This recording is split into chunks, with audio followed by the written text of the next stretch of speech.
Live from the Doghouse. With one mic. 2 mics. Mic and a mic. One mic. Because I've been doing this for months and I still haven't figured out how to work podcast equipment. So, Well, listener mailbag. We had a letter from one of our fans. no, We did, actually. go ahead then. Lopez. He texted me and asked when the next podcast was coming because he missed hearing our voices. Yeah. Well, our one fan then is upset. Going out to you, Pilo. Pilo's a man. That's right. Glad that we have at least one fan. Let's see. Yeah, it's better than 0. That's true. Turn my phone on silent because it'll start going off now. All right. Well, I have actually I had topics. If you have a topic you want to talk about, I've had these in my phone for months, so they may be old and outdated now, but I did have. We can start talking about ice. It's Perfect. it's been icy out, man. Oh, yeah. Lots of trees down in Tennessee. Yeah. Road closures, school closures. Storm for the decades, huh? Yeah, we got lucky. We didn't lose any power, but other than just having to stay inside and not be able to go anywhere for like COVID again in California. They feel like that. Where you just have to be locked in your house. You're not allowed to leave. This time I just couldn't. Couldn't get bananas, potatoes. Did you see Kroger? No. The store was empty. Oh, no. Like people were like, we're going to be out for 4 or 5 days. We need milk, eggs, and bananas. It's weird. I'll never understand it. I don't get it. 4 days. If things actually hit the fan, people would be in trouble. Oh, yeah. Yeah, they can't handle it. No. Like, why would you need to have... Especially when they're like, even if it was like worst case scenario. Like a week? Yeah, and they're like a week. So the funny thing about me is too, or like what I like just notice is like, they're like, you're going to have a problem for a week. So people go out and buy like 2 Costco packs of toilet paper. You're like, so... The toilet paper doesn't change. You're not going to be... You're going to take more poops. You're not going to take way more poops. Realistically, like your food can go bad. You may need to get like some non-perishables, but like your toilet paper situation should not change. Usually twice a day. But like even if the power's out, you have to stay inside. Like that shouldn't change. So I don't understand why people go out and hoard toilet paper. It's like they just like, I don't know if they just like, it's like the when you travel. People buy you pack like an extra 5 pairs of underwear, and when people like get into like an emergency situation, they're like, "Uh-oh." You know, I've my house, and they need to get an extra. I've done a lot of traveling. I've never needed an extra pair of underwear. No, I've never done that. Not once. No. I've never done that. Where you pack extra things, underwear, t-shirts, pants, sure. Yeah, pants if I'm lucky. Usually spill something, have like a messy burrito. It's not going to get into your pants. Oh, well. That'd make a weird story. That'd be a great podcast topic. Burrito in your pants? Yeah, like we went on vacation. I went through 8 extra pairs of underwear. No. Yeah, so lots of ice storm. That day before the storm actually happened, I saw a line out the gas station, people getting gas, and I'm just wondering, where are you going to go? The whole point of this was that you're going to be stuck inside, so why would everyone need to have a full tank of gas? I mean, if you're empty, that's one thing. If your light's on, but it's like if you got half a tank or more. Yeah, I mean, I guess like if the roads open up and there's no power, like the gas stations aren't going to work. They have to have electricity to pump. I think I would assume you have to have power to pump gas. Yeah, I don't know how that works. I would assume it's an electric pump. So if power's out and you still got to get somewhere, I guess you probably need. I mean, I guess I don't know. Yeah, I think people just scare tactics. People in Tennessee just aren't used to weather like that. No, they're definitely not. Anytime something bad happens, they're panicked and hoards groceries. Yeah. Why? What are you doing? Yeah, I wish it would have snowed a little more though. A lot of ice. Yeah, I don't care about snow. It's ice. Ice is the problem. We still have ice on our driveway. Yeah. Right where we park our car. Like, I try to walk to my car. I've almost knock on any wood anywhere nearby me, but I've almost fallen 20 times trying to get to my car. Yeah, it's slippery. It's just I hate it. And being in California, it's like we never had ice. We never had to shovel a driveway. No. Never had to do any of that. So it's just like I'm not even used to the cold. Half the time I go out and I just bring a hoodie. And I'm like, oh yeah, it's actually really cold. It's 12 degrees. A hoodie does nothing. When I went freezing. I went to Bass Pro today and I parked my truck and I was like, well, I need to get some new clothes. So I went to Bass Pro and I'm thinking to myself, I don't want to wear my Carhartt jacket into Bass Pro because there would just be extra to take off in the dressing room. And I stepped out of my truck and it was, I think, 18 degrees. Yeah. And I was in this long sleeve and I'm like, I need to put my sweatshirt, my jacket back on because it's pretty dang cold. I still haven't gotten used to it. Like, yeah. The difference of like having to wear a sweatshirt and a jacket. It was negative this morning. I woke up. -4 wind chill. It's pretty cold. Yeah, I need to get better about wearing jackets. Not like Crocs with no socks. Yeah, I mean, I don't go out in public in Crocs, but I just need to wear something, an extra layer. I'm not used to wearing 2 layers. That was like, or like 3, I guess. A shirt, a sweatshirt, and a jacket. I've never had to do that, ever. That's never a thing. Just getting used to. Yeah, I don't know. What else was I can grab my phone. I had up top, I think it was sports related. It was something to do with, let me see. Oh, it was about paying athletes, mainly NBA players, because they don't play. Yeah, it was funny about that. What was my point? I saw that with Sabonis the other day. He missed 2 months with a knee, partially torn meniscus or whatever, and he had surgery to fix it up. But then he didn't play last night because they played a back-to-back. And they just put it on there as rest. Yeah, just rest. Yeah. But that according, like, I don't know if there's a bylaw written into the Players Association contract, but I wonder if there's like a rest clause to where if you're coming off of an injury, like a knee or an ankle, you're allowed to not play back-to-backs. Because Joel Embiid doesn't play back-to-backs now. No one does. It's just gotten to a point now where. So I was looking at like restructuring all the contracts so that like missed games, like they have 82 game season. So like my example was Jason Tatum. So he has a 5-year, $313 million contract. So every game he plays, he makes $763,000. Math could be wrong. I did that in about 30 seconds. So every game you miss, you technically should lose $763,000. Yeah. You shouldn't make that money. If you rest, $700,000 gone. I think that math is wrong now I'm thinking about it, but I don't know. Whatever it is, whatever amount of money you equate out to 82 times 5, 313 million, whatever that is per game, you should not get paid for that. Yeah, or at least have it be like a normal person where you get, say you're in a season, an 82 game season, say you get 5 or 6, 7, 10 sick days. People work 365 days a year and get 10 days. 10 days. Of sick time. And then you go into your bank. These guys work 82 days a year. Right. And so, but here's the thing. So they should get like 3. So yeah, but here's the thing too. So if you miss more than 3 games, no money. Yeah. And then your incentive to go back to work is you want to get paid. Yes. So if I have all of my 10 sick days, I'm probably going to go to work sick a little bit. If I'm not feeling perfect, I'll go to work because I'm not going to lose money. Well, I don't honestly, and the problem with that is I honestly don't, in some cases, I don't think it's the players' fault. I think there are some players that just rest and do whatever they want, but I think there are teams that just baby them. And they're like, oh, no, you're not playing. I'm sure there are people that get rested that don't want to rest. I'm sure that is the case. For some. Yeah. But there are players that just, like, I think Joel Embiid just doesn't want to. Ben Simmons. There needs to be a case study on Ben Simmons. Well, he's mental. On robbing. I mean, he's robbed the entire NBA. I mean, hundreds of millions of dollars. And he hasn't worked. We need to study this. It's crazy.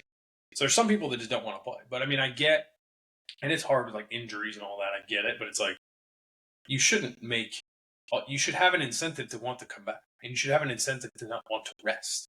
Like, it's crazy. What about, not even incentive. What about just the fact that I don't think people have a love for the game anymore? No, they don't. Like, don't you want to play because you're a professional and you want to win? No, you want to play and you want to win. NBA players talk about that on podcasts. They don't care. They say 2/3 of the league doesn't even like basketball. They say it's just a job now. They have there's no competitive, like they don't, it's not like, oh, we need to go out there and win. They're just like, I'm here. They're clocking it. Is that a generational thing? Probably. They're just like getting something for nothing. Well, I think if you get paid to do something, you could just get paid an astronomical amount. It's like you don't really have to love it. You're just like, yeah, I've made $100 million. Like there's no push unless you really have that competitive drive. Like if someone's like, oh, here, Jason Tatum, you just made. I mean, I think he's competitive. He's not a good example, but it's like you pay someone like $100 million for 5 years or 3 years, whatever it is. It's like, well, you don't really have to push yourself. You've made it, So it's like, all right, cool. I get to just play basketball now. You don't have to you're not trying to make it. You're not trying to get signed to a contract. Like once you make that contract, it's just like, dope. I'm done. Like I'm gonna play, but it's like if you don't have that competitive drive where like you need to win, then you're just like, cool. We made it. I got my $100 million. If I get hurt tomorrow, don't care. I can retire and do whatever I want. I think it's generational. I think we've changed as people. No longer does your word mean anything. No longer does a contract. Do you feel like you need to stick to your contract because it says something about you as a person? I read a lot of Westerns still, that I just love Westerns. And you look at those guys in, Arizona, Wyoming, Montana during Western times, 1850s to 1900. Those guys would literally get in gun battles over someone calling someone a liar. Like if you call someone a liar, even if like you did lie, and someone calls you a liar, you're gonna get shot. Fight to the death. Yeah, you're gonna die. Because once you're labeled a liar, it's like you're done. Because you can't live in a town. They had integrity, and you as a man, what you said, that meant something. Yeah. There was weight. There was something to be held to what you say. Now it's like they don't care. Like you can blast me all over social media. You can blast me and call me the biggest loser ever. I got $100 million. I don't really care. Speaking of the media, I'll change topics to go somewhere else. Since I was just harsh on players, I'll be in the defense of players now. That reminded me of my other point, was the media. I am so tired and sick of seeing in-game, post-game, any sort of mandated interview that any athlete or coach has to do needs to stop. Why are we grabbing someone in the NFC Championship game or even a playoff game? Like in between like halftime and our regular season, the guys run into the locker room and they're like, what did you guys need to improve on in the second half? It's like, yeah, we probably need to score more points than that.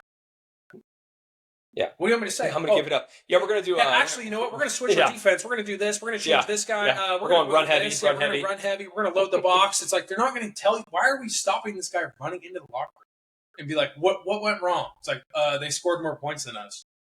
We had turnovers. We didn't stop the run as good as we wanted to. It's like, yeah, everyone saw that. And why are we stopping and interrupting this guy trying to get to... It's like, they're so stupid. So it goes just back to my point again about integrity and just human nature now. I don't think the media or those people that have the microphones, I could be wrong, but let's just say that they don't have talent. They have nothing good to say. They don't have anything to report. It's like, why do I need to ask these questions that we know the answers to?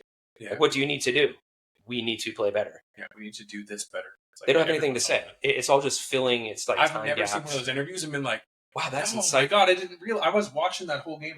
That was such. We shouldn't have threw that interception. That pick six. Should have thrown that pick six. I was like, I didn't think about that, the way the coach said that. It's like, yeah, he knows more than me. But when you're watching the game, he's not going to tell you the ins and outs of what his plan is to fix the stuff. It's like, he's not going to tell you. What if it's going back to society? What if it's over, I guess, too much information? Meaning like everything is so available. Everything is so known. There's no secrets. There's like, talk about the 90s when you used to watch basketball on TV or a sport on TV. You might read about something that happened in the newspaper. There was no internet. You relied on those reporters to give you information because you're like, wow, I want to know like what's going on with him. Yeah. Now it's like you can look at tweets during the game and be like, oh, he has gas. You know what I mean? Like they'll tell you what's happening. It's like there's so much information. You almost don't even need to have reporters. For what? You're not adding any value to the show. There's nothing that sideline reporter can do. Unless someone gets hurt and they like give you the update quickly, but it's like interrupting coaches and like it's like stop interviewing people during the game. Right. And I also am a big advocate that any player should not have to do any interview ever. Yeah. I don't think they owe that to any. Yeah. Like after the game, you have to go sit up on this podium and it's like, you just like Super Bowl, you just lost the Super Bowl or you lost the NFC AFC Championship game. And some fat guy who's never played a sport in his life is like, how does that make you feel when you lose? It's like, yeah, he's probably mad. It probably sucks. It does not. It's probably one of the worst feelings he's had if he's an actual competitor. He probably actually just killed you in his mind in 15 different ways. Why is some loser sitting here asking me all these? And I'm a loser. I'm not saying I'm a loser. I'm not a sports guy. Like I have no business asking questions. I'm saying I'm the same thing. I don't have the balls to sit there and like some guy's just lost his dream, and you're like, you need to answer this question for me. It's like, who are you? That guy should just get to go home. Go home. He did his job is not to his job is to win games. Yeah, his job is not to sit here and answer stupid questions from people that goes to everyone over information. Everyone's available. It's like everyone's available. There's no privacy anymore. There's no tact. Because you think about like as a human being, you should be able to recognize, oh man, that guy does not feel good. He just lost. As another human, I'm not going to bother him right now with my dumb questions. No. But we don't care. No, we don't care what they feel. Because as a reporter, you can become famous if somebody's down, or you can tell they're upset or they're mad, and you ask some buzzbait question and get some reaction, and you get a little snippet of them being pissed off, and you're like, oh, nice. I got this viral clip, and I asked this good question. Maybe I'll get a better job. And you just like, this guy's just a normal person. Well, it goes to people think that they're owed something. That's fans. Sure. That's like, sure. They don't owe you anything. And they don't need to tell you how they feel. If you put these people, they're normal people. Like, stop putting them on a pedestal and making it seem like they're like, it's like, dude, I'm sorry, but they really don't owe you anything. Like, you could be a lifelong fan. That's great. They don't owe it to you. That's their job is to play the game. And you don't, and that's the other thing too, is like the sports people, like it's changed a lot in the last few years, but I genuinely, if I wanted to hear somebody who has no idea what they're talking about talk about a professional sport, I would just listen to the own thoughts in my head. Because I didn't play a professional sport. I have no idea. I have opinions. I'm not saying you can't have opinions. And you know the game. I know the game, but I know my opinions are garbage.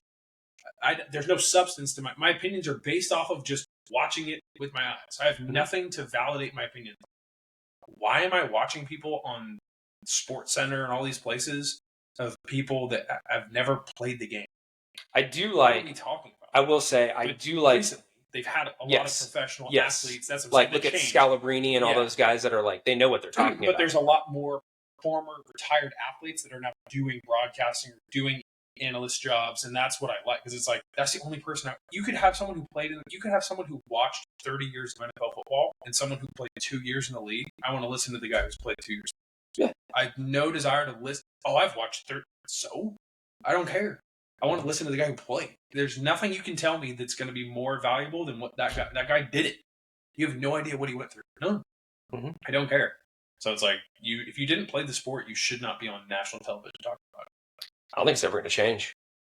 I mean, it's slowly changing. There's a lot more athletes retire. Like you look at all those like post game, like the CBS, like the NFL stuff. Yeah. Like those are all. It's like Richard Sherman and Ryan Fitzpatrick and all those guys. Or look at like Kenny Smith and Chuck and Shaq. Yeah, I'd like listening to them. Exactly, because they know what they're talking. Yeah, they play the game. They understand the ins and outs of what it actually takes to win. It's like you'd have someone like, oh yeah, well I think this guy really needs to do this to win. It's like, how would you know that? How would you know what he needs to do in the locker room, his workouts, his training, what he's doing in his off days? Like, you have no idea what goes into the whole thing of trying to win or be a successful athlete. You never did it. Yeah, that's what I'm saying. If I wanted to hear bad opinions, I have them. They're in my head. I can listen to them all day. I don't need to turn on. Let's keep them in there. Yeah, let's keep them. Yeah, that's pretty much my sports take. Man, let's get professional athletes. Yeah, retired athletes. It's a job to get everyone else out. We should get a retired athlete to come on the show. Retired athlete. Yeah, like Troy Aikman would be cool. I looked at the wall. I'm like, who's retired up here? Jay. Jay's retired. Jay is retired. 0% chance, Jay. And that's my perfect example of media people. Like, they portrayed that guy to be this bad guy because he didn't give two shits about the media. Mm-hmm. He didn't like their interviews because they were like, they tried to bait him. He just had no time for it. And so then the media tried to portray him as this like bad guy. He's the nicest guy ever. He is such a good guy. He's a good dude. And it's like these media people who have no idea what they're talking about tried to portray him as like a bad guy. He's always this quarterback who doesn't like the media. It's like, so? Well, you know what's interesting? He doesn't owe you anything. Who cares? And also, the media doesn't care anymore about news. It's not about reporting news and giving information to people. It has nothing to do with that. The media is the problem of a lot of the issues we have in this country. Not even sports. No, just everything. Politics, everything. It's like you don't know what to believe on either side of the aisle. And it's just the way things are portrayed. Like, for example, I won't get into politics, right? I'm not going to get into politics by what I believe, but I want to say some truths real quick. Here's a truth. We can agree that in a civilized society, it's necessary and important to have law enforcement to uphold the law and make sure that we don't just have a chaos overrun our society. Like, I don't think anyone would disagree with the fact that you need to have law enforcement, right? You'd be surprised. I know, but see but see common sense though. Common sense. I would like to know what is the argument for that. Meaning, I'm not asking you. I'm just saying to our listeners out there, you police yourself. You police yourself. Oh, that's perfect. Yeah. So what you do is you get abolished. I'll solve my own crimes. We're not getting into politics, but basically the theory is you abolish the police department, so it's not a state or a federal-run agency. So then what would happen is eventually all the people that are wealthy and have a lot of extra income, disposable income, they would hire their own private security, and they would all form in neighborhoods. And then they would hire those people to then patrol during certain times of the day. And guess what? Ipso facto, certain areas are going to have law enforcement and control, and other places are not. So you basically would just rehire law enforcement in different subset areas. That's all that would happen. So, and again, not getting into politics, but I'm kind of like skirting around this on purpose. It's like, look at immigration. Yeah. Would we not say, as kind of a same sort of vein here, same thought process of just common sense, is it important to have some type of immigration law, not just to have an open border to where people can just come and go as they please? Is it important to have that? If you have a society that's based around taxes and having to give the government and services, all your information, your social security number, and they have to know all these things about you, then yeah, you kind of have to know. My whole thing, you just have to know who everyone is. Right. You have to know who everyone is. That's my thing. So here's my question for people that are, against immigration reform or just against any type of, I guess, immigration law, as a teacher, right? Or a cop. Do we agree as a society that it's important to vet teachers before they're allowed to teach children, before they are put in charge of the most, the starting level of citizens, children? Should they be vetted? I think most people would say yes. Mm-hmm. Police officers. Should police officers be vetted so we're not just giving criminals guns legally, saying you should uphold our law? So these are things that are like, this is just common sense, things we can agree upon.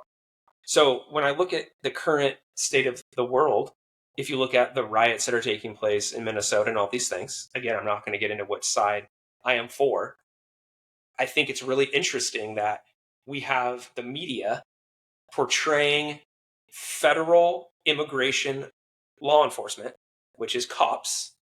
The media is portraying them as not being real cops, or portraying them as somehow their job is kind of up for discussion.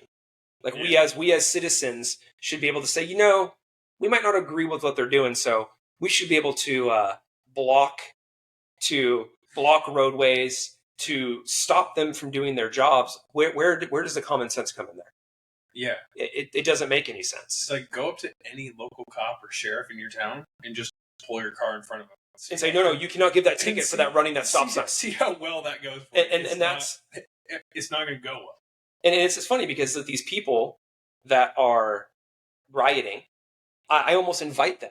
I want to say, if you feel so strongly that law enforcement should not be able to do their job, I would like you to get in your vehicle, and every time you see a trooper, state trooper, CHP if you're in California, you see anybody, I want you to pull your car up to them while they're trying to make a car stop and stop them from pulling the car over.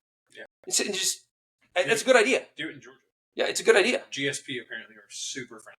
Yeah, I would recommend that. Go to Georgia, and you should probably... Have you ever seen those videos? Yeah, and you should probably be carrying a firearm. If you want any sort of... You should run at them and scream obscenities and act like you're just escaped from the zoo. Georgia State Patrol does not play, dude.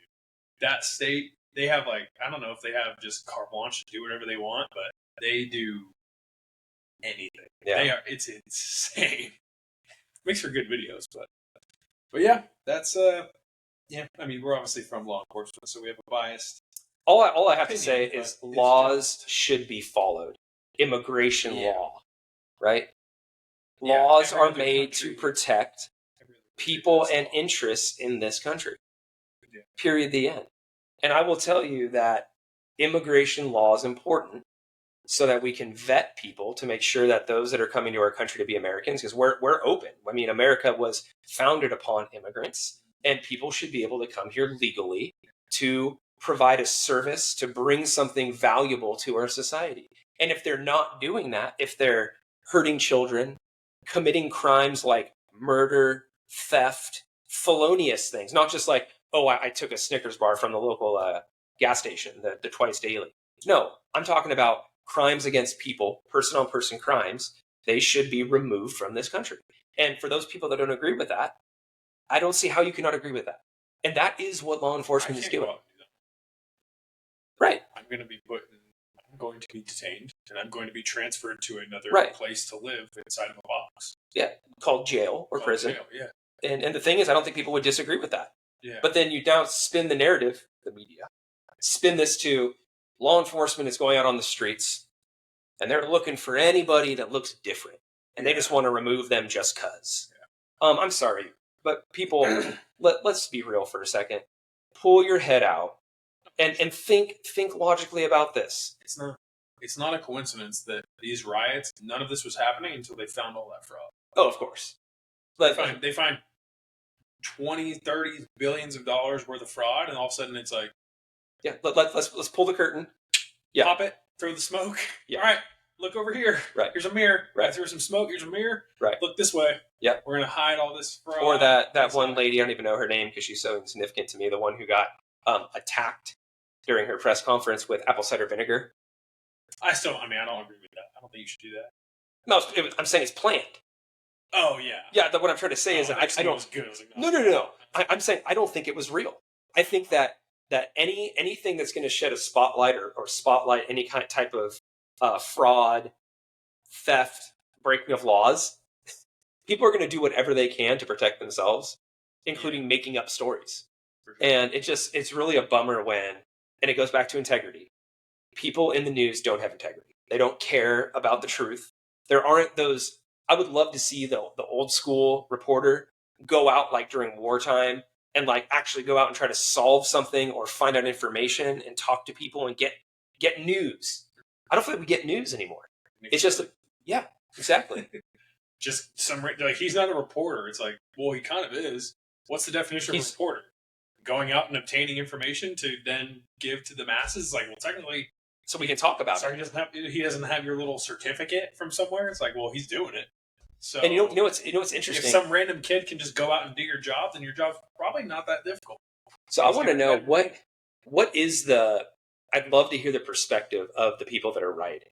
What is it that you are writing against? Because I think that what's happening is a false narrative to where I would not disagree with you in that if ICE, immigration enforcement, were going out and taking honest, law-abiding citizens off the streets just because of their nationality, that's wrong. We would all agree with that. Yeah. But that's not. But the media is saying that that's what they're doing. It's like, yes, I agree with you, writers. You're right. But they shouldn't do that. But that's not what's happening. And that's the thing. That's the difference here. Is that's not what's happening. What's happening is that they are going out on missions to remove criminal and violent offenders from our country that are here illegally. Just like I would want a person who is born here, a citizen who commits crimes against children, I would want them put into prison and removed from society. Well, that's what they're doing. And then the media is somehow spinning this into something that it is not even remotely, it's not even remotely true. It's false. I mean, Obama deported millions of people and there was zero coverage of it. Exactly. And he gave the guy who is now the ICE director, he gave him like the highest medal, Freedom of Honor or whatever. Holman? Yeah.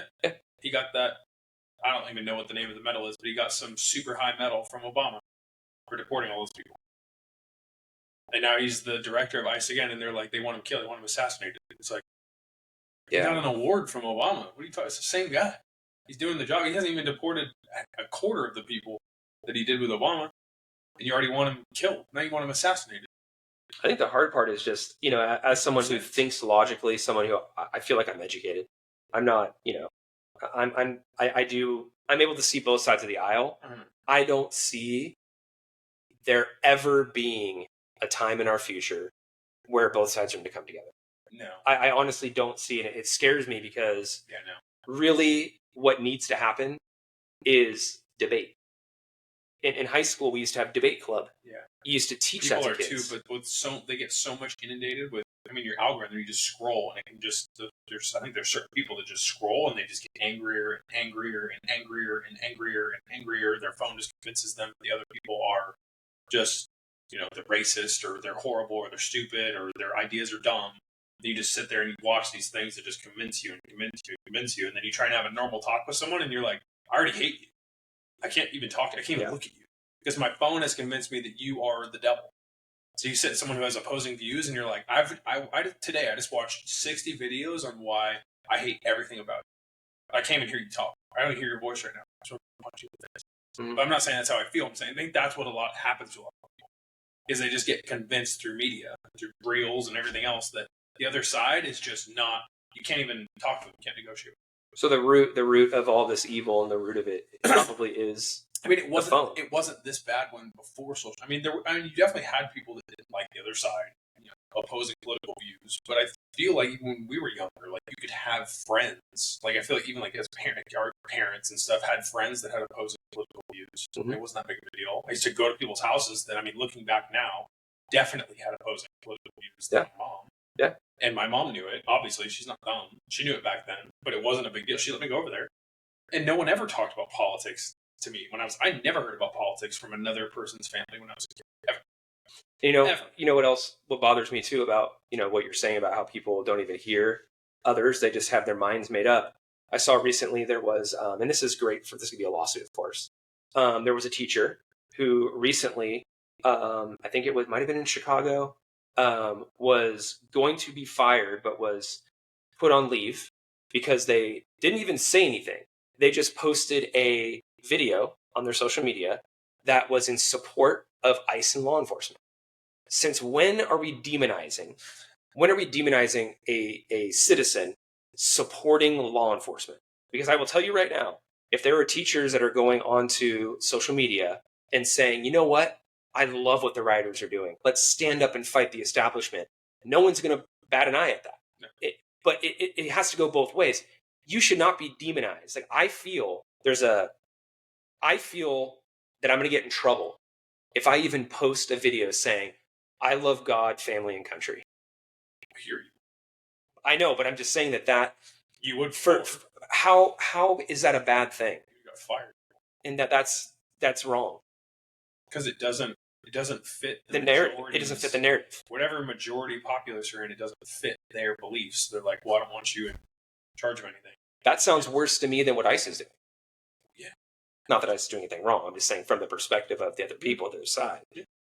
Yeah, I don't. It doesn't make sense. A lot of it doesn't make sense. It bothers me. And things don't make sense. As much political stuff you see, like today, like nowadays, like all this crazy stuff, like obviously there are. I have a little bit of bias. I am a citizen, so I'm not here like I don't have to have ICE watching. I'm not looking over my shoulder for ICE all the time. But it's like the vast majority of people in this country, like, yes, I vote a certain way, and even when the person I didn't vote for wins, like, your life doesn't change that much. It does change. There are certain things you may pay more and stuff, or get some, you may pay less. Or stock market might go up or down. Yeah, and you might be affected that way. At the end of the day, like, I'm still gonna have to go to work. I still have to eat. I still have to do all my normal things. Like, it doesn't affect you as much as you really think it does. Yeah, and if you were just to take your phone and not put it on a fence, shoot it with a shotgun, and it's just gone. Yeah, you're still going to wake up in the morning. Exactly. The sun's going to rise in the east and set in the west. Yeah, you're going to have to go to work and do your stuff. We're just getting way too inundated with information, and it's just, man, there's something to be said about how people yearn for the simple life. Have you noticed that like there's a big kind of on YouTube, right? YouTube, you can watch all different types of people with different lifestyles. There's a huge, I guess, like a cult following now of bushcrafting. Like, have you seen Outdoor Boys? Yeah. So Outdoor Boys. I don't watch it. So we're real big at watching that at home now. Outdoor Boys, and everyone in my household just loves this. We're going out into nature. Yeah. We're bringing our camping stuff, and all that I'm going to be doing right now is finding a place where I can have shelter, and finding a place where I can hunt or fish to get food to eat. And people yearn for this like simple life where they watch it and they're like, man, wouldn't that be nice? And I think to myself, you can do that. You can do that. You don't have to watch someone else on YouTube. Well, you can, but not unless you have bills to pay. You got a job and you have to do all this stuff. Yeah. But you can. There's something to be said though about a simpler life. You can live in a more affordable You can live in a tiny little house. So you could just move somewhere with small, live somewhere very under your means, and then go camping and do all that stuff. But it's hard. Yeah. It's just some people can, some people can't. But I mean, that's my ultimate goal is to live. I have no problem with neighbors. I don't hate people. I like people, but I want to live somewhere where I can't see my neighbors. It's my ultimate goal. I'd like to live. I like to be I self-sustainable. don't want to see them. I just want to open my Off doors grid. to my house and just look and see green, see woods, see hills, see grass, and then I can just be like, oh, my neighbors live down there somewhere. They're down there a little ways. Yeah. But we're not there yet. No. Unfortunately. It's funny because, my daughter, who's almost 9 now, she watches the show with us and she loves watching them go out and they're like, oh, they're hunting ptarmigan or these like different types of chicken-like birds. And then we watch the video of them processing these animals and kind of freaks people out. They're like, oh, that looks so gross and all this. And I'm thinking, you don't say that when you go to Chick-fil-A and you get that fried chicken that it's like, do you realize that chicken was an animal? Yeah. And actually that chicken, unfortunately for that chicken, was in a factory farm living the worst life you could possibly think about. And then it's like, I think that is the veil that's pulled down, is that people have lost touch of what it means to survive based on what you've done yourself with your own hands. For sure. And I think that we should have hunting club in elementary school and middle school. I think kids should go on organized hunts with responsible adults who can teach them gun safety, teach them how to make a shelter, teach them how to clean a fish, how to, defeather a bird, how to cook this food and eat it so that they could, if they needed to, provide for themselves instead of just going to the store and going into Kroger and finding that tri-tip. Because that tri-tip was a cow that you could pet.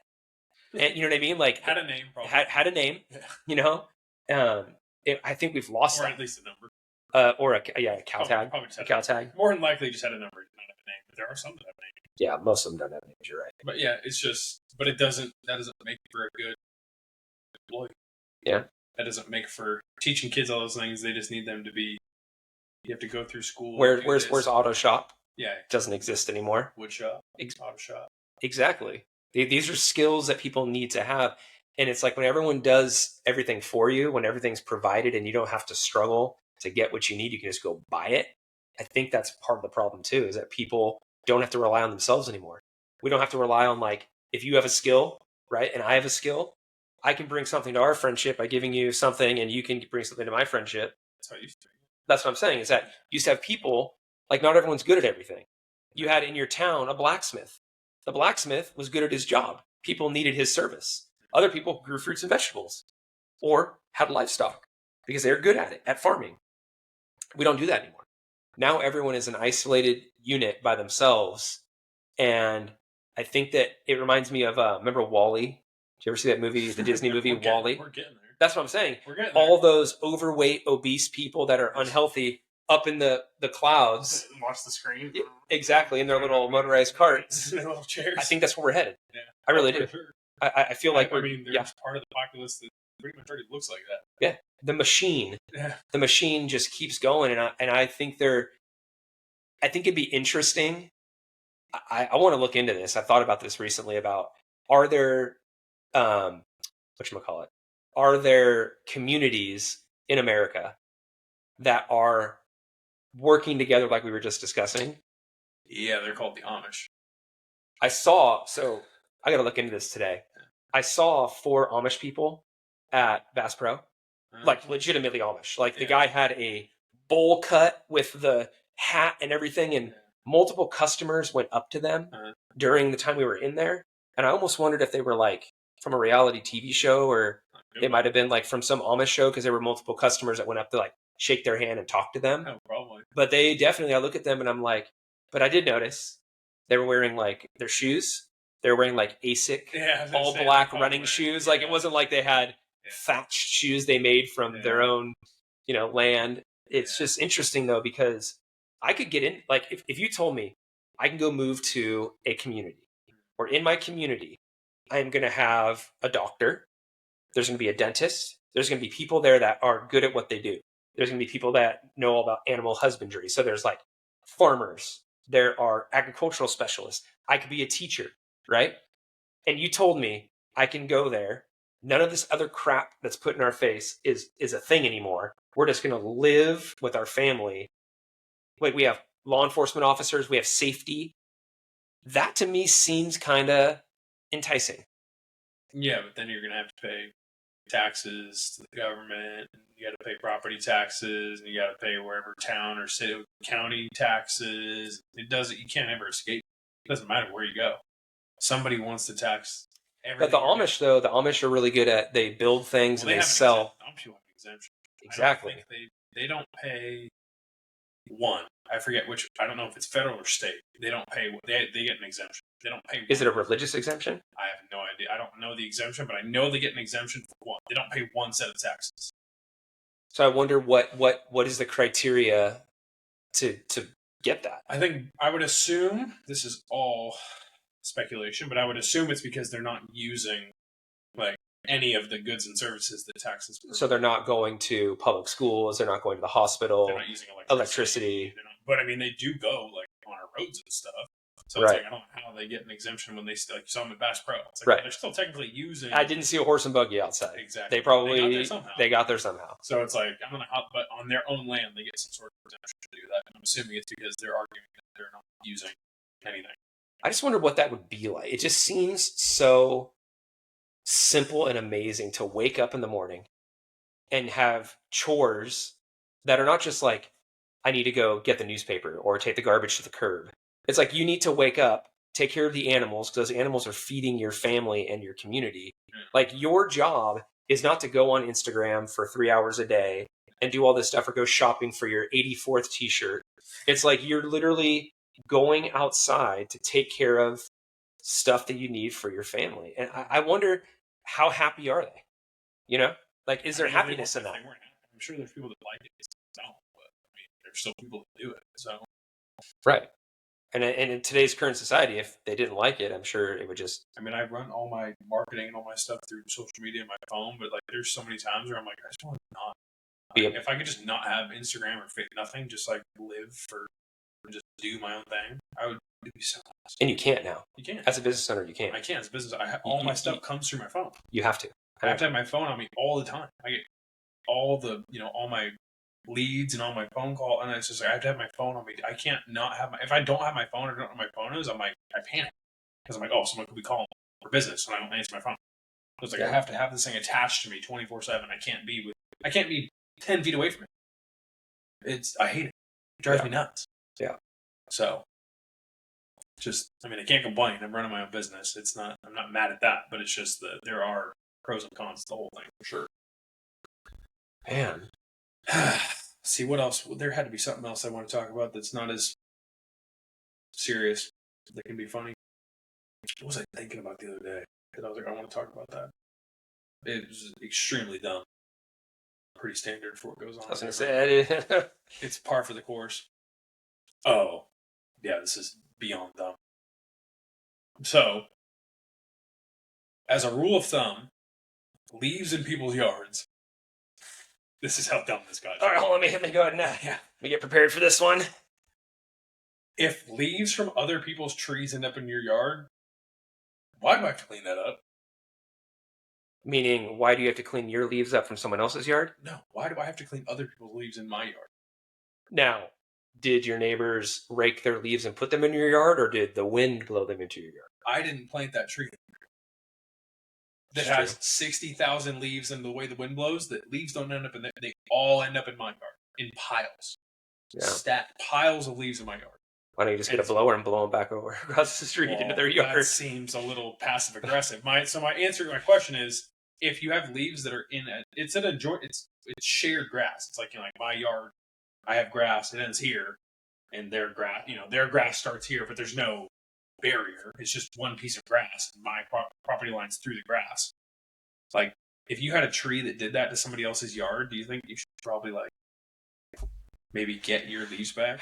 Well, the thing is that if we lived in a society, a community where we're in our community, because somebody else's property makes me have to do hours of yard work every week. This has nothing to do with me. Nothing. There's nothing I can do about it. I can't go cut his tree down, but I have to maintain all his leaves. But you could blow him back onto his yard. I don't know if that's socially acceptable. Might have to take that one on the chin, bud. Yeah, but I mean, like, what's the answer to that? Like, I think I think it's crazy. There isn't. That I have to do hours of yard work for something that I have no control over. No. And the answer, the solution to that is, don't live in a neighborhood. Go buy land. And I was gonna say, yeah. That's the answer. Is don't be in if an you don't area, like yeah. it. If you don't like it, don't live in a suburban neighborhood. So it's Right. like, yeah, I guess that's the answer. But I still just think it's crazy. Same thing with dogs. I'm standing outside in my driveway, and a guy is walking his dog. He's looking down at his phone. Looking at his phone, his dog is just running around, going everywhere. His dog runs up onto my front yard. I'm literally like, I'm like 10 feet away from this. This guy never sees me. I'm standing in my driveway, and I'm watching this. This dog's running. He's like doing like his leg kicks, just throwing up my grass, and then just takes a big old poop. And the guy never looks because the dog like pulls and like stops. So he just like stops with it. I'm assuming he thinks the dog's just smelling or something, but he never looks. The dog takes a big old pile in my front yard. Guy just keeps walking. And I watched the whole thing, and I'm like, that's where you get the pooper scooper. I'm like, and chuck it at him like, as he walks by. So we have that little patio thing that's like for the neighborhood. It's like right down the way. And I'm almost just like blown away. I'm like, there's no way there's that. So I I'm like, I gotta make sure this dog really did poop right here. And that guy really did. I go look, and I'm like, yep, he did. And then I see the guy who goes and sits on that like deck that's over there. So I'm like, I gotta go say, I can't do it. I was like, as much as I want to just clean this up and just go on my day, I'm like, I just couldn't do it. I walked over there, and I'm like, excuse me. And he doesn't look at me. He's still looking at his phone. And he's like, hey, how's it going? I'm like, hey, your dog just pooped in my yard. And he's like, oh, okay, I'll get it. And just never makes eye contact, never looks at me, never says sorry. Girl, do you want to know what house it was? That was my first, that's my first thought. I was like, so if you didn't know that, how do you know his back was to me? He was sitting at the deck, and I kind of just walked up like to the side, like kind of was trying to, and I didn't want to like freak him out. So I was like, hey. And I didn't want to like go like right in front of him and like, confront him. Your dog took a shit in my yard. Yeah. Go clean it up. Basically. But he was like, he literally was like me here. He was like this. And he's like, okay. He's like, oh, I'll grab it. I just kept scrolling. And I was just like, I'm like, am I in the Twilight? What is happening? Am I in the Twilight Zone? So, you know what you do? So then I watched. The guy walked past my house. And I'm like, no way. And so then I was pissed. And then I was like sitting there. I'm like, and I almost went out there to clean it up. And then I saw him, he came walking back. So he didn't even have any bags on him. He could have asked me. If he would have had a normal conversation with me, like, hey, no problem, here's back. He'd have been like, hey man, I saw it. I didn't have any bags on me. And I wanted to come like take a break because I'm, whatever. I have maybe an injury, he's tired. I wanted to come sit on this deck real quick. I was going to run back home and grab a poop bag and come back. I'm really sorry about that. I would have been like, I have bags right here. Here you go. Or I'll get it for you. If he'd have been like, yeah, I have a problem. I have to come. I'm tired. If he'd had a normal conversation with me, I would have taken care of it. But he didn't. It was just so weird. So here's what you do. We take it back to 1995. You follow him home. You see where he lives. You have so much available poop to you. So much available dog poop. I do have a lot of dog poop. You take your whole thing of dog poop, and you walk it onto his doorstep. And I'm thinking of, don't put it out with your boots, Ted. Another one of those flaming bags again. Called the shit poop. and that's how you get the point across as like, you want to leave your poop at my house, I'm going to leave my poop at your house. Doorbell camera. Yeah, that's true. Because they'd be like, who's this guy? And then post it. Yeah. He lives in our neighborhood.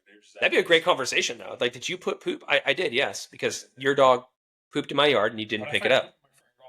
Yeah, people just don't care. And that's why everyone here has the same yard.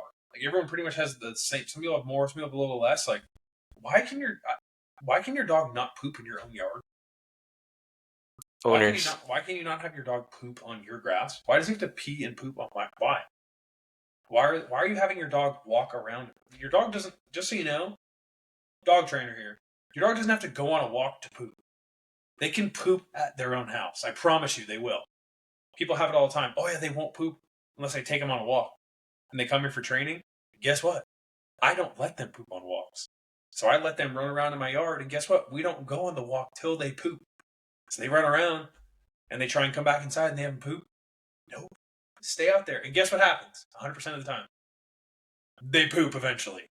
They do it. I promise you. They will do it. And then you can take them on the walk. And then you don't have to worry about bringing it back. I mean, you still bring them with you, but then you don't have to carry around a bag of hot poop for half your walk. There's more than likely they're not going to go again. So you can actually just enjoy your walk and not having them pee on people's grass or flowers or mailboxes. You can just walk with your dog. Yeah. It drives me nuts, dude. I mean, I think most people would agree with you. I don't get it. That's I don't get why your infuriating. dog has to poop on people's yards. I don't poop in your yard. That would be weird. It's poop. That'd be a whole nother podcast. Why? Why is it any different? Yes, it's an animal defecating in your yard. It's canine or human. I know it's the same thing. What's the difference? Yeah. I have dogs. I've had dogs that poop more than me. That 200-pound Newfie that I had, that thing drops piles. If I let that guy walk around and drop a pile in your yard, that's more than probably me. If you would have just followed But it's a dog, so it's okay.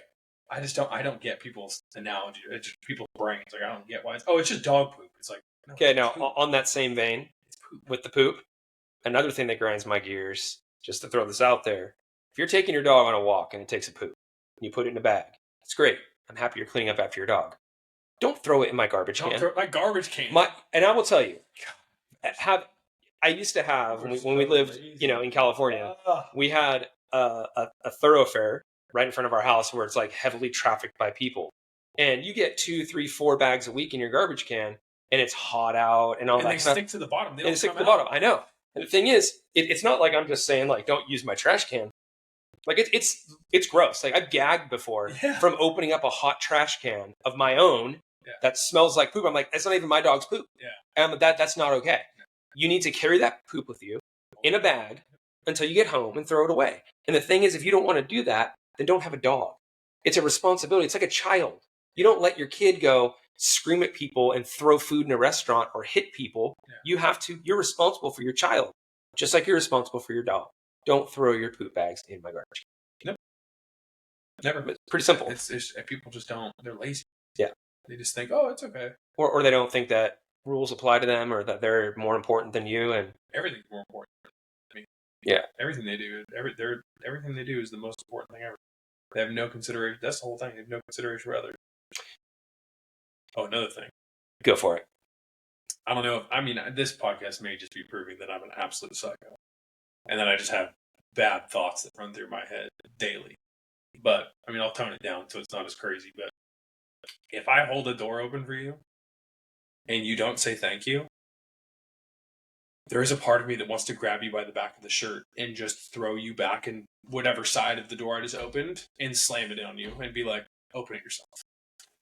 So there is a part of me that, like, if I open the door and you don't say anything, there is part of me that just wants to grab you, yank you back in, slam it, and just stand there and watch you open it. Be like, go ahead, open it. You're welcome. So you bring up a funny point because I had this thought the other day about the same thing with door opening.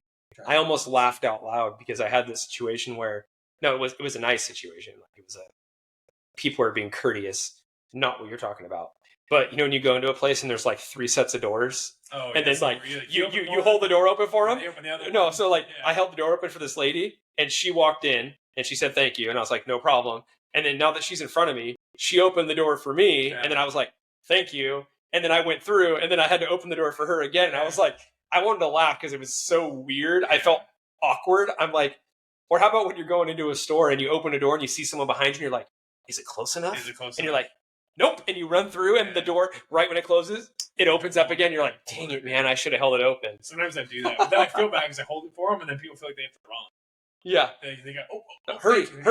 Dude, take your time, dude. I'm holding it for you. You're good. But it's like, when people don't, so now, instead of grabbing them and assaulting them, I just say thank you really loud. You're welcome. I say you're welcome. You're welcome. I say you're welcome. Like, they hear it. Have a blessed day. You're welcome. All the times I've said you're welcome when people don't say thank you, I've never had anyone even turn and even look at me. Probably because they're freaked out. They're like, oh, what just happened? Like, you're welcome. I'll just be like, you're welcome. And they're just like, they just go on with their day. They just don't care. Maybe you're self-important. Maybe you feel like you're deserving of a thank you when you're not. I mean, I'm not doing anything crazy. I'm just holding a door. I'm not asking for a medal, but at least acknowledge that someone did something for you. At least acknowledge it. You know what's cool in Tennessee, I've noticed? This has happened to me in the last 6 months I've lived here, probably 10 or 15 times. And in California, I can't even remember 10 or 15 times in my entire 39 years of living there. Going to the grocery store and so there being a line and someone being like, oh, just go ahead of me. It's okay. You only have 5 things? Go ahead. Oh, for sure. Like happened at Hobby Lobby just 2 days ago. I was there holding a giant mirror in line, and the line kind of split into 2 different ones, and like the one on the right was going way faster than the one on the left, and of course I get the wrong one. And the person, 2 people in front of me, has an item with no SKU on it, so then the older lady running the cash register has to like call a check for someone to go find it in the store, and the lady behind me is like, if you want to go, just go ahead. Just go ahead. And I was like, no, it's all good. I can wait. And then she ends up going through and she's done, and like 5 more people are done in that line before I even get up there. But it's like in Tennessee, people are just courteous. They actually care about people. And they're like, the door thank you. That happens a lot less out here. Yeah. It only happens in California, no one says thank you, hold the door. They don't even like. People hold the door open for you here, though. No, people don't even hold the door open for you in California. That's what I'm saying. Here they do. Oh, they do here, yeah. Yeah. Absolutely. I have little kids will hold I know. the door for you. I know. You'll go to a restaurant, like a family's coming out, a little kid will grab the door and just pull it as hard as they can and hold it open for you. And you're like, what in the world? And they say, thank you, sir. Yeah, and they're like, yeah, thank you. And you're like, no, thank you, buddy. You held the door for me. Little kid, you took all your strength to open that door. And you're holding these. You have to ice that arm later. He's like sweating. But no, yeah. The same thing with when you let someone merge over and then give the courtesy wave. You should just get to random or something. Yeah, speaking of that, here that's really interesting too, I've noticed on highways, which is different than in California. In California, when you're in a lane that merges on the freeway, there's going to be like arrow, arrow, arrow, arrow. It gives you a long time to like get over. Yeah. Here it's like dotted, and it comes to like a point, and it's just like your lane's gone. Yeah. And like I've had people on 840 recently not let me in. And I'm just like, and is there traffic? There's traffic, and I'm going, where do you want me to go? I can drive on the shoulder, I guess. And is it not just common knowledge that it's a 1-for-1 thing? Like if you're in the straight lane, it's like you go, one go, you go, one go. They're like 3 cars in a row, and I like mean mugged a dude the other day, and I'm like, oh man, my windows are tinted, so you can't really see my face. If I want to roll down my window and be like, did you not see me in my Ram 1500 in your little Oldsmobile vehicle? Did you not see me? Like, where do you want me to go? Yeah, it's weird. It's really not that difficult. No. People just don't know how to drive, honestly. Yeah. I think you should have to take a test, like, every so often or something. Like a re-cert, a re-up. Can you still drive?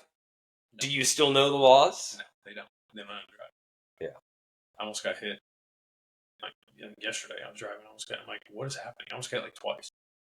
And then another thing that's scary that I've never seen before, I've never had to experience this, is after the ice storm, the first day I went out when the roads were still like, they were clear, but everything was still iced over. Like a couple hundred yards ahead of me was a big rig. There was a truck behind it. The whole sleet of ice that was on top of the big rig came off? Came off in one big sheet. And I couldn't tell if it hit the truck or it didn't. The guy kept driving, so obviously it didn't do like, significant, but I can kill you. Oh, yeah. Like literally, all of a sudden, you just see like you're just driving. All of a sudden, you just see this like wall of ice just fly into the air and then come crashing down. And luckily, it was a couple hundred yards ahead of me. But I was like, "Oh my gosh, that's sketchy." It was so sketchy. Because I was like, "All right, well, if I see any big rigs, I got to make sure I don't." I mean, I as practice don't follow behind big rigs anyway because I can't stand them. That's my number one bugaboo about living in. Yeah, the rock trucks. It's just rock trucks and just big. We've talked about, I think every podcast talk about big rigs blocking the left lane, but that's my number one pet peeve. Yeah. Big cars blocking. It drives. I can't. Every time I'm on the road, it drives me nuts. So be careful out there, folks, when you're driving. Let people in. Let them merge. Yeah. How long have we been going? I don't know, but the ice thing, we were driving back from Franklin a couple days ago, right after the storms, like maybe 4 or 5 days after, when it was so cold that all the trees were holding their ice. Mm-hmm. We were driving back from Franklin on 31, and I'd be driving down, and on 31, kind of like leaving Franklin, in between Franklin and Spring Hill, going like Thompson Station, that area, there's a lot of trees that overhang the road, and I'd be driving my truck, and it's 55, and I'm going like 45, because I'll be seeing as I'm driving along, I'm like, oh no, and I'll just see icicles dropping out of the tree and smashing in front. Yeah. I'm like, please don't go on my windshield, please don't go on my windshield. And I heard a few of them hit the top of my camper shell, and I'm like, man, this is kind of scary because for sure. I don't want to have a $500 repair on my truck. But those things were falling it was weird because they wouldn't just be dripping. It'd be like all of a sudden, they'd all just fall. Yeah, and it was pretty. So be careful out there, folks. Yeah, keep your eyes open. Drive slow. Watch out for ice. Drive slow. Falling from trees, falling from big rigs. Even today, driving, I couldn't tell if there was ice on the road because it was in the teens. Yeah. It's hard to tell if it's left over from the salt. It's got that kind of like white hue to it. I'm like, is that black ice? I know you can't see black ice, but is that icy snow or is that salt? I don't know, man. We're learning new things, Lou and I are. Yeah. Having to deal with cold and how to drive in bad conditions. It's not 65 degrees every day anymore. No, and I love it. It's much better. Bring it on. Yeah, I'm down for it. Yeah. All right, well All right. I think we did it. I think that's pretty much it. So maybe we'll do this again in about 3 months. It's only been about 2 months. Month and a half. I have no idea how long it's been. Well, now we have a microphone that works. We'll see. We'll test this and see if it works. All right, so we'll see you all again for episode 12. Yeah, if anybody wants to sponsor us and buy us more equipment. Yeah, last episode we only had 6 views, so 6 views. 6. 6. 5 of those might have been me. I know, one of them was me for sure.